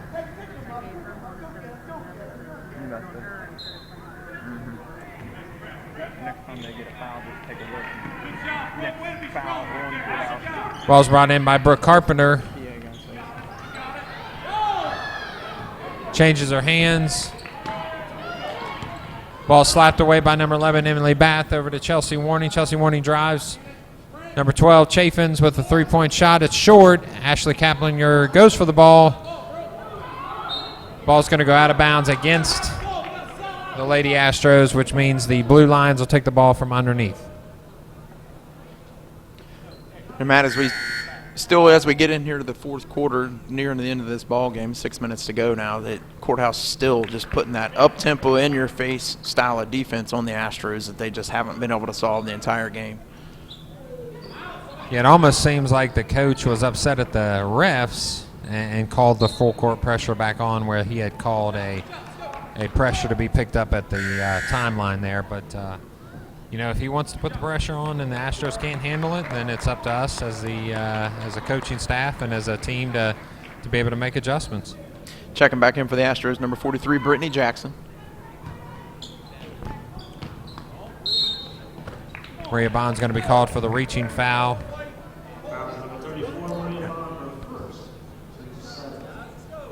Team's seventh foul, so we're 7 fouls in with right at 6 minutes, almost 5:59 in the fourth quarter. Looks like we're going to be shooting a lot of free throws the rest of the way out, especially if Courthouse continues to play this style of defense where they're full court pressing. We're going to see a lot of fouls. Maria Bond brings the ball up, goes around the defender, takes a shot, it goes off the backboard. Rebounded by Brittany Jackson, and then a rebound by Samantha Gaddis. Ball's pulled away with a jump ball by Blue Lions, but the Lady Astros are actually going to retain possession. Number 23, Morgan Harper, and number 11, Emily Bath, checking in for the Lions. Also, number 3, Emma Anderson. Lady Astros changed their offense just a little bit, get everybody where they want them to be. Hannah Barnes is going to take the ball out of bounds. Brittany Jackson picks across the lane, giving Samantha Gaddis a lane. Then we're going to bring the ball back out by Maria Bond. Nice pass inside. Going to be a foul called on number 44 of the blue. That's Wendy Hawk. Only sophomore. I'm sorry, there's 2 sophomores listed on the Lady Blue Lions. It's J.C. McRoberts and Wendy Hawk. Hannah Barnes with a 3-point shot, which is going to cut it down to a 20-point lead. Picking up pressure at half court is Brooke Carpenter. Into the 2-3 zone. Drive the lane with the kick out to number 3, Emma Anderson, to 44, Wendy Hawk. Wendy Hawk to J.C. McRoberts. Both the sophomores on the field, on the court at this time.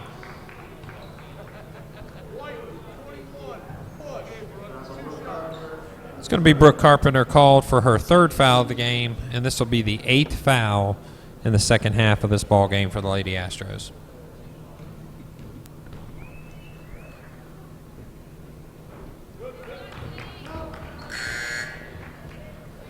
Checking back into the game, number 40, Mindy Bean for Brooke Carpenter. 1 shot left for J.C. McRoberts. She's going to make that, giving the Blue Lions a 46-25 lead.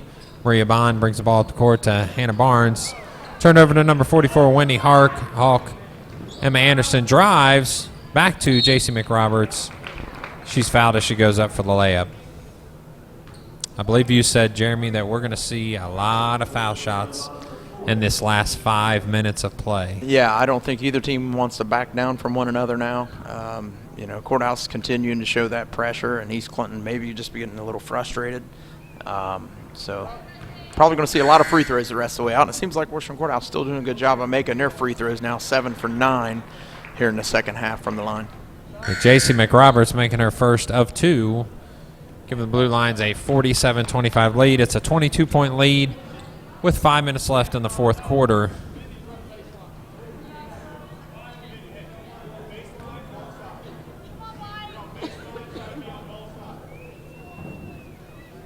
Second shot by McRoberts, and I'll tell you, the second half foul shots by the Blue Lions is pretty impressive, to be honest with you. Yeah, they're definitely coming up strong. Brittany Jackson with a strong move to the hole, misses the ball, and rebound by the Blue Lions, number 11, Emily Bath. Emily Bath pushes the ball off court, stops in the lane, kicks out to Emma Anderson to J.C. McRoberts.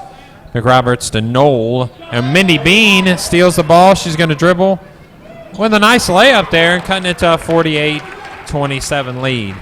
Definitely a nice layup there by Mindy Bean. Have to be impressed with the young freshman. She's played a wonderful game, really, coming off the bench there, and giving the Astros a spark. I'm hitting her first field goal of the night for the East Clinton Astros, and has played good defense, played a good all-around ball game for a freshman. Yeah, couldn't agree more. I think she's going to be a nice bright spot in the next couple of years.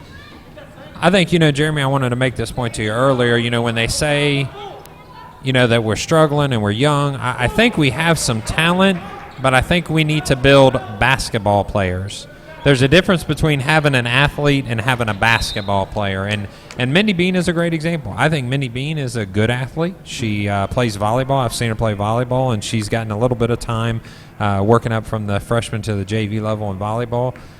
Is she a basketball player yet? I don't know. I think she's working into that. I know her father's going to coach her up some. She's going to get coaching from this staff. And then in the next couple of years, I'd like to see her convert from just being a good athlete to an actual basketball player.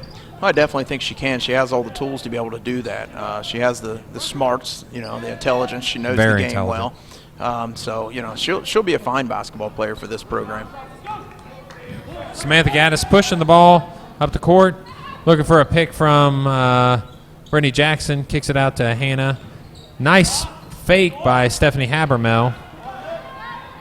Shot comes up a little short. Knoll drives the lane for the Blue Lions, throws it up, misses the layup. Looks like this ball's turned over to Hannah Barnes. Hannah Barnes tries to drive the lane, but she's blocked by the Blue Lions. Ball's kicked underneath to Samantha Gaddis, who then goes to Brittany Jackson for a quick 2-point shot, cutting it 48-29. Nice lay-in there that time by Brittany Jackson. It's going to be a timeout by Coach Is it Persinger? Persinger. Persinger, Coach okay. Persinger. Along with assistant coach Tom Bath, assistant coach Chelsea Toops, reserve coach Reagan Fobb, and freshman coach Caitlin Chrisman. For the Lady Astros, they are coached by Steve Gerber, also helped by Noel Bean and Keenan Chapman. Seniors for the Lady Astros, Hannah Barnes, Maria Bond, Stephanie Habermel, Jessica Larrick, Ashley Kaplinger, and Brittany Jackson. I'd like to congratulate all of our winter senior athletes. As the seasons are about halfway over, a little more than halfway over, looking for a couple turnarounds here. The wrestling's doing a great job. It's a young program coming up. Basketball's right about 500 for the gentlemen, and the ladies are looking for their first win here tonight. 48-29 the score with right at 2:56 left in the fourth quarter here at East Clinton High School. 9 fouls for the Lady Astros mean we're going to be in the bonus for the Blue Lions for at least till the next foul, and then we'll be in the double bonus. 6 fouls for the Blue Lions. Yeah, Matt, and as you were saying, we're going to see a lot of free throws. For the second half, the Lady Lions now are 9 of 11 from the free throw line, so shooting the ball really well from the charity stripe. I'll tell you, that's impressive. 9 for 11, I don't care, girls team, boys team, pee-wee team. If you're 9 for 11 and you can do that for 2 halves in a row, that's impressive. Nice play by the Blue Lions to make an easy bucket from underneath, extending the lead to 21, which is 50-29. Yep, good ball Mindy movement that Bean time. going inside with a shot she throws up against the backboard, comes up a little short on the side of the rim, rebounded by Chaffins. She's going to bring the ball up to Emma Anderson, back to Chaffins. Looking for the cut, Emily Bath down the middle, but they missed that. Samantha Gaddis goes for the defense, but leaves the lane open for number 23, Morgan Harper. Ball's going out of bounds against the Lady Astros, back to the Blue Lions. Matt, the last 2 times down the court there, you have to give the Lady Lions credit. They had very good ball movement, 3 or 4 or 5 passes Excellent. each time, and just moving the ball well, finding the open shooter, and being able to convert that shot. So, Lady Lions, I'm very impressed with them. Only a 10-7 team coming in, 3-5 record in the SCOL coming into this game, but they look like a fine team. I mean, they play well on both ends of the court. They have a lot of players that can play. They have a lot of different girls that can score. They shoot the ball well. So you got to give them a lot of credit. And this is a very junior-heavy team. Yeah. A lot of juniors on this roster, and you gotta think looking ahead into next year in the SCOL action. Miami Trace is always very formidable, but Clinton Massey's got quite a good program. But they got the 2 D1 girls that are seniors, and they're going to be gone. So the league maybe it's for the taking next year. Maybe this Blue Lions team could be the SCOL champions next year. I'm certainly would have to think they got their sights set on that goal. I couldn't agree more. I think every point you made was valid. I think they are junior heavy. I think they have 3 seniors that are definitely contributors, but it's not like they score, half of their points. They're very even. In fact, if you have the statistics for us, Jeremy, is there anybody that's leading them in double digits, or is it pretty layered across the board? Well, Carly Chaffins has she had 8 at half, and then another 9 here in the second half, giving her 17 points. So she's leading all scorers at this point. But and again, what's interesting, as I noted before, she was a big contributor to the JV game. So she's a junior. She's getting every quarter that she possibly can in every evening. And then on the varsity level, putting in 17 points. That's impressive. Yeah, so this Lady Lions team, I tell you what, if they keep buying into what Coach Persinger's trying to sell them, and it seems like he's doing a good job coaching these girls at both ends of the court. He wants that presser in your face type of defense. And ball movement on the offensive end, I'm very impressed with them. Good ball team. Is there a possibility to have a quiet 17 points? Because I had no idea she had 17. I would have never guessed that when you said that she had 17 points. I didn't either. As I look over here next to our statistician, she's doing a fine job for us tonight. I didn't think anyone on their side of the ball had maybe 10 points or maybe a little bit more, but with Carly having 17 points, wow. I mean, she's poured in a very quiet 17 points. And I think it's just because there's so much ball movement and there's so many different players that they have in the scoring column for them. They're getting a lot of contributions from all their girls on their bench, and not only just off the bench, but they're all rebounding, they're all playing defense, they're all passing the ball, they're all touching the ball, they're all doing everything that's asked of a basketball player. So very impressive. It's a total team effort from the Lady Lions tonight. Yeah, they have had 10 people off the bench, in and out on the court the entire game. I mean, they've done it the entire game. Traveling call it against the Lady Astros. Number 5 checking back in, and that's J.C. McRoberts. You had talked earlier about junior heavy. They've got 2 sophomores on the varsity roster, and they're both seeing a lot of playing time. J.C. McRoberts, Wendy Hawks had a nice run here, contributed a little bit. She gets the inbounds pass right now and drives the ball up. She's looking to drive the lane, stops, brings it back out to Knoll. Knoll's going to be called for the over and back. But, yeah, I mean, sophomores that are contributing, juniors that are heavy in the rotation. Like you said, I think the SCOL is wide open next year, and I think the Washington Courthouse Blue Lions are definitely going to be at the top of the list of the preseason hopefuls. Well, I think so. Also, and like you said, J.C. McRoberts, a couple sophomores in there. J.C.'s got 6 points tonight, so she's contributing as well. And they've all played very well. I mean, it's just a total team effort. I'm very impressed with Coach Bersinger and the Lady Lion program. Yeah, couldn't agree more. Drive by Ashley Kaplinger.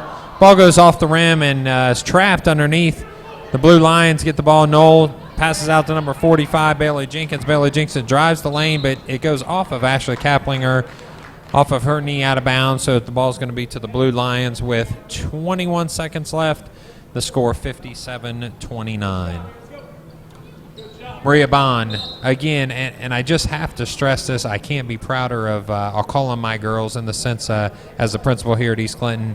They're going to fight till the end. I don't care that there's 21 seconds left. Maria Bond's going to shoot for that ball. She's going to try to get it out of bounds. Ashley Kaplinger is going to grab a ball underneath the rim. Mindy Bean's going to drive the ball from coast to coast and make a shot here at the last second where Maria Bond puts one in. Yeah. I mean, we got 9 seconds left, and that was the best transition we've seen probably all night. Right, and a nice effort there that time by Mindy Bean, getting the ball up the court and getting a nice pass off there to the baseline and being able to convert for the 2 points, East Clinton, they fought hard, like you said. I'm impressed with them as well. They didn't at any point in time ever let up. They fought hard the entire 32 minutes. I think if they could just put together a complete 32 minutes, it would make a world of difference. There was just times in this game where Washington Courthouse just opened their will up on them and put the ball, pressed the ball and just did everything that they wanted to do, and East Clinton got frustrated and, they never got into their groove. But, they do fight hard. East Clinton fights hard, and they, hopefully they can get on that win column here soon because it would be a world of confidence for those young ladies. They really need that. Yeah. And I couldn't agree more as far as there was points in this game, down to 4, down to 3, and Washington Courthouse literally just flipped the switch. I mean, they flipped the switch and said, we're going to take back over. We're going to increase our defense. We're going to, ratchet it up a little bit, and they, stretch the leads back out to anywhere between 12 to 20 points. So, as you can see after the game, 57-31, we have the Blue Lions winning by 26 points here at East Clinton High School. Finishing with 9 fouls in the second half for the Astros and 6 fouls for the Lady Blue Lions. Great game, great team game by the Lady Blue Lions. We're going to have some stats for you here in just a second. But besides the 17 put in by Chaffins, I think it's pretty much a team effort all the way around. It was very evenly matched for the Blue Lions as far as scoring. They wanted to score often, but it didn't matter who scored. They didn't care who scored. It was run the plays, see who's open, give the ball up, and then whoever gets the chance to shoot is going to take it. It wasn't forced. By no way were there any plays that were forced the ball in. It just, again, like you said, I'm pretty impressed with this team, and they only have room to grow because they're junior heavy and sophomore late, and I think it's going to be a nice run over the next 2 years for them. Yeah, I agree with you. Very impressed. I'll say it again. Very impressed for the total team effort that the Lady Lions had. They all played defense well. They all handled the ball well. They all rebounded. They shot the ball well from the free throw line. They were just like a complete basketball team. I don't think they have any one standout star, and maybe that's why now they're only 11-7 basketball team.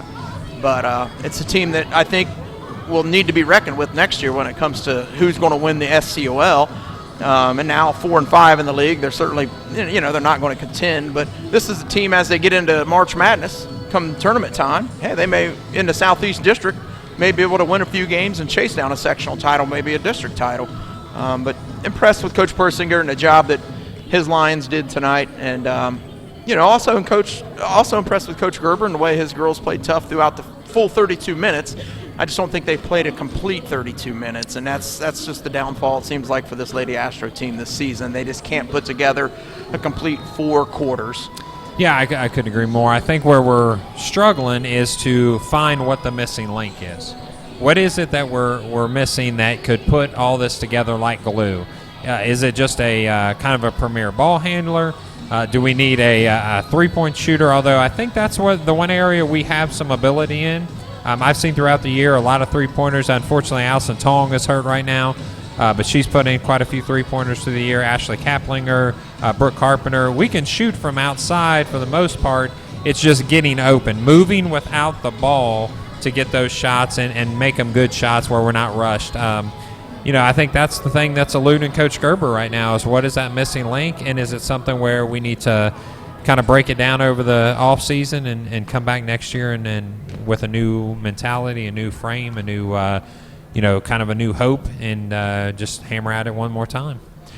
Yeah, I agree with you, Matt. I think the one thing that I guess I see that they're missing is just a scorer, a go-to scorer. They just don't seem to have that. And the one person, as I look at this East Clinton roster, the one person I think that they have that could be that scorer next year is Mindy Bean. Absolutely. Even though she's only a freshman right now, she has the ability to score. You can just tell she's very athletic, shoots the ball well, is a complete basketball player. Like you said, she needs to grow. She's a great athlete, but can she become a complete basketball player? I think for a freshman right now she is. Yeah. There's definitely room to grow, and she'll only do that. But I think that could be their go-to player even as soon as next year. I couldn't agree with you more. There's no question that as a sophomore she'll be seeing probably a starting role or at least a large amount of time, as she did this evening as a freshman on the varsity level. It's almost out of necessity. I mean, you're missing 6 seniors next year. You've got 1 junior, Brooke Carpenter. Even if you get a couple kids coming out that haven't played in a little while, you're still going to have to rely heavily on Sierra Cooper and Samantha Gaddis as juniors next year, Allison Tong as a junior next year, and then Mindy Bean as a sophomore. You're going to be young. You're going to have kids with experience, but that doesn't necessarily mean, there's an old saying Barry Switzer used to say that, if you're happy that your 2-8 team is returning 15 starters, well, those 15 starters went 2-8 last year, so why are you so happy? And I don't think that's the case here. I think we're going to get better, but it's going to take a concerted effort by the coaching staff to really focus on those fundamentals, get a ball handler, get a scorer. Like you said, I think you summed it up. You got to have that one go-to person that you can hand the ball over into and say, take care of things for us. Yep, and I believe we're going to get Coach Persinger is going to join us. Yeah, that'll be fine. We'll talk with Coach Persinger right out here. Yeah, right there. He's going to bring it to you. Thank you, sir. Coach Jeremy Yankey. Okay, you again. Matt and I we're calling the game here tonight for the East Clinton Sports Network, but we're very impressed with the total team effort from your girls. As we commented, it didn't seem like you had any one go-to girl. All the girls could handle the ball. They could all shoot the ball. They all played great defense for you. They both, on both ends of the court, it was a total team effort. Early this season, that's what we wanted to do was play all 10, all 12 people. We've had one girl go out with a knee problem, ACL, MCL, meniscus all tore up, so I think we're down to 11. Going to this game against East Clinton, that's what we want to do, is play everyone and just have fun. We press, we try to move people in and out. That was kind of successful. I thought East Clinton was a lot better this game than they were in the last game. They fought the entire 4 quarters, and they should be very proud of themselves. Yeah, and that's something that we did comment on. But, we said that at times East Clinton played well, but it seemed like throughout the whole game you enforced your will on them. You got them to play the style of game that you wanted them to play. Yes, and we're not very big.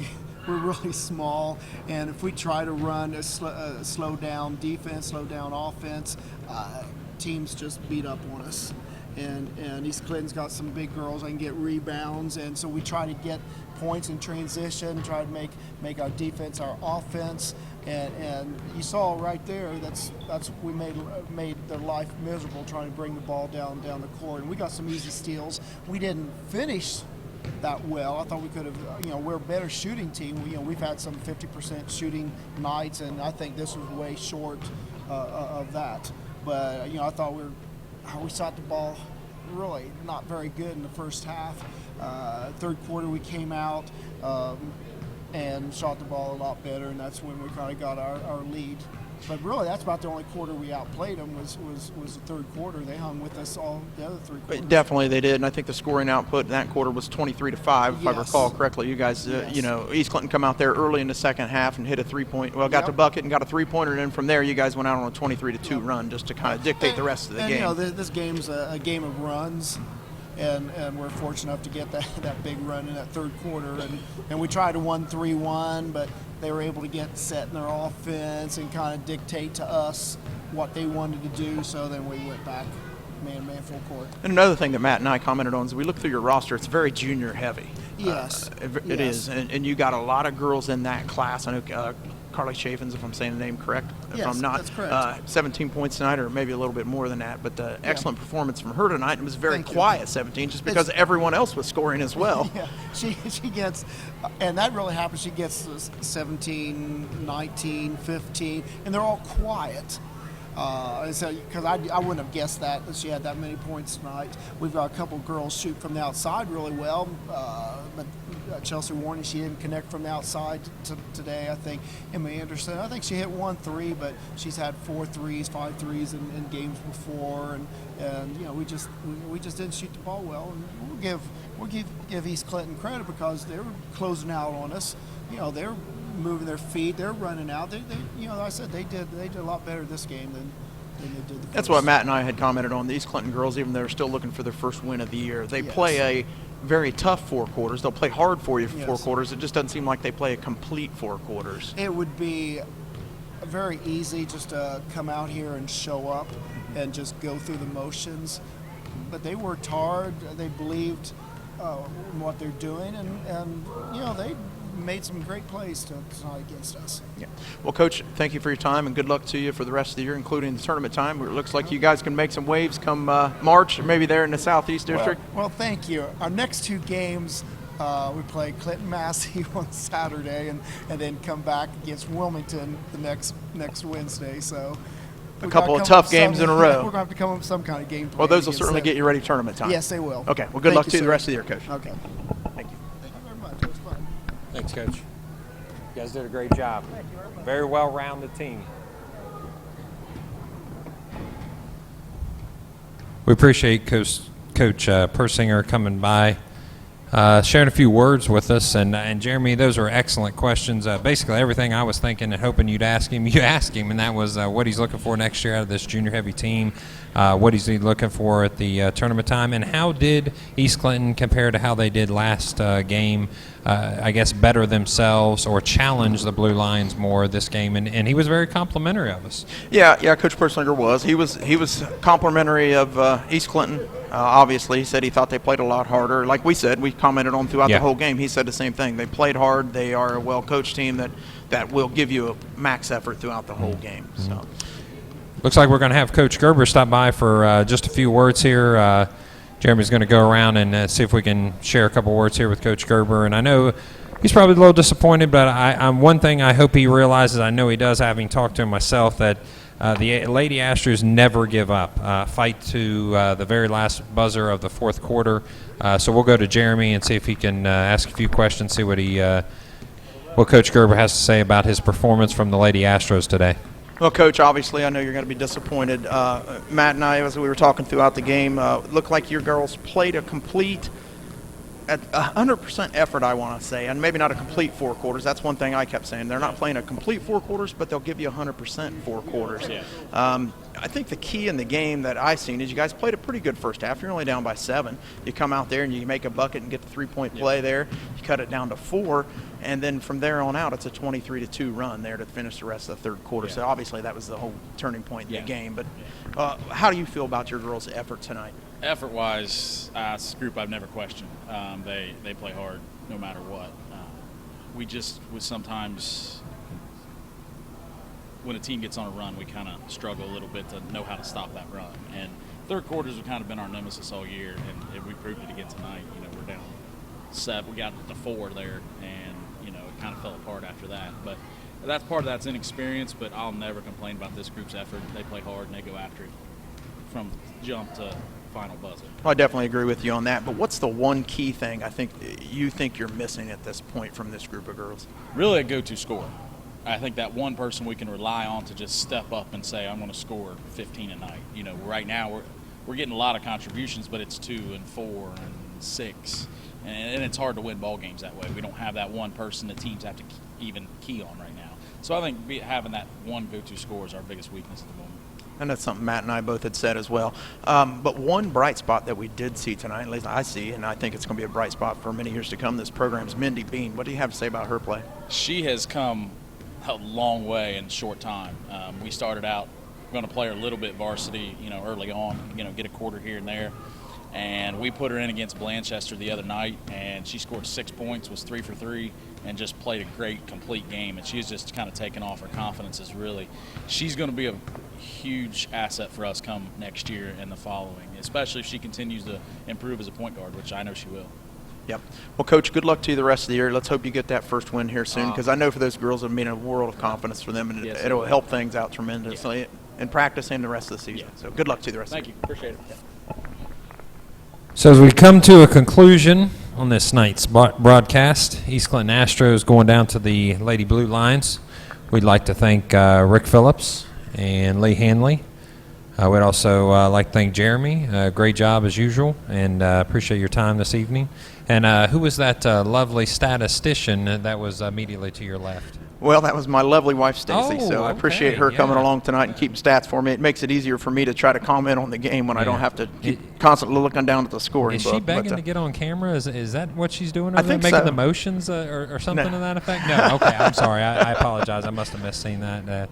Jeremy, do you have some stats for us to end this broadcast? Yeah, final stats for the game. Of course, the final score 57-31 for the Lady Lions. But leading them in scoring, as we commented with Coach Persinger, was Carly Chaffins with 17 points, followed up by 8 points from Emma Anderson, 7 points for both Emily Bath and Morgan Harper, and 6 points for J.C. McRoberts, 5 points for Chelsea Warning, and 4 points for Tori Merritt, and 3 points for Bailey Jenkins. So I guess we count that up 1, 2, 3, 4, 5, 6, 7, 8 different girls scoring for this Lady Lions team. That's unbelievable. I mean, a game in this league, as small as this league is, to have 8 scores, it's just impressive. I'm excited to see, like you said, what are they going to do in tournament time when they've got defenses going against them that have been set up all year to stop one scorer, but they've got 8 guys that can score. Yeah, I'm very impressed with this Lady Lions team. Like I said, I'm looking to see what they can do coming